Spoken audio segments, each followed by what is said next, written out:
Takže dobrý den, dámy a pánové, vítejte u mého prvního tutoriálu z mého nového channelu. A dneska bude první tutoriál do hry GTA 4. A bude to, jak si změnit handling, což znamená třeba na drift mod, nebo na handling, který vlastně budete chtít sami. Ale já tady mám jenom připravený drift, takže tak. Takže musím si nejdřív najít složku z GTA, kde máme nainstalované, takže Rockstar Games. Budete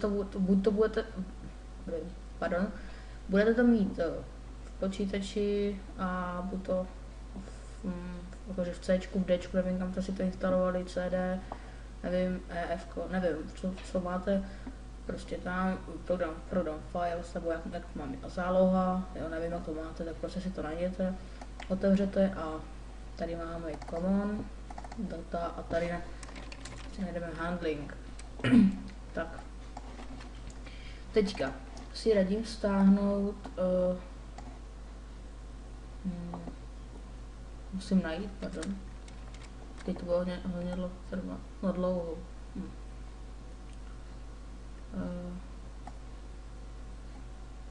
Jsem to nevymazal. Drift handling. Ne, tohle je na GTA San Andreas. Jo, tohle nechci. Já chci GTA 4. Audi. Pardon, já se velice omlouvám, že to hledám, ale já jsem se to nenašel jako první. No. A to jsem udělal dost blbě. Co já ani mám?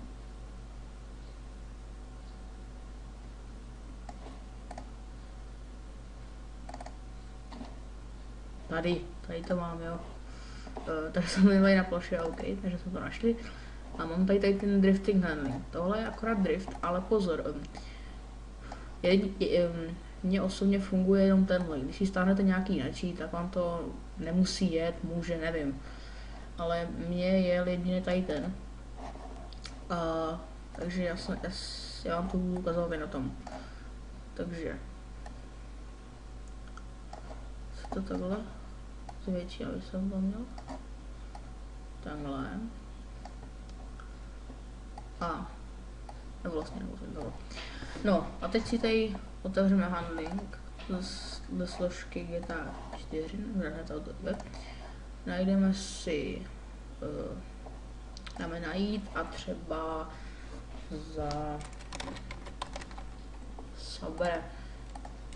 Já mám za Sabre kopírované auto nebo nahrazené, tak já si to dám takhle.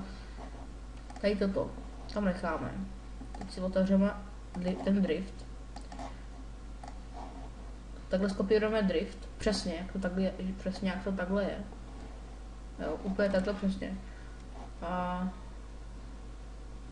teď to kopírujeme, co to je. A teď si tady označíme úplně přesně, jo, úplně přesně jak to je zase. Úplně takhle. A teď dáme Ctrl V. Tak, se nám to hezky nahradilo. Teď takhle uložíme. No to bude chtít toto. Mám skočí, že tohle. Chce to nahradit, ano. Jo, ale že je pro čtení, takže vy musíte. Tady ten nově upravený handling si necháte otevřený. A tady ten drift můžete zavřít. A teď pozor. Teď si tady tenhle si musíte si ho tam nechat, ale tady ten upravený musíte položit jako a musíte ho dát na plochu. Protože ono to jinak nejde, ono to nějak blbne, nevím, takhle. A tady tohle už je ten upravený, jo, pozor, tohle je upravený a tohle je ten starý. Takže ten starý odsud vymažeme a nahradíme ho tím novým. Tak, máme ho tu. Tak, a to je asi tak všechno. A teďka akorát zapnete GTA 4 a můžete driftovat. Já teďka se přesunu do hry a můžeme, vám to vlastně vám nemůžu ukázat, protože mám blbý rozlišení. sorry, ukázat vám to bohužel nemůžu, ale doufám, že, teda, že se vám to taky rozjelo. A protože já vím, že mě to určitě pojede. Pokud vám to nejde, tak mi samozřejmě pište pod video, pište mi tam, jo, jakože, jestli vám to jede, nebo jestli máte nějaký problém, tak mi napište, jo. A tak jo, já teda děkuji, že jste se dívali, prosil bych like, odběr, a vy to určitě znáte od Let's Playeru nebo prostě od lidí, kteří točí. Takže jo, takže děkuji vám a mějte se, čau čau.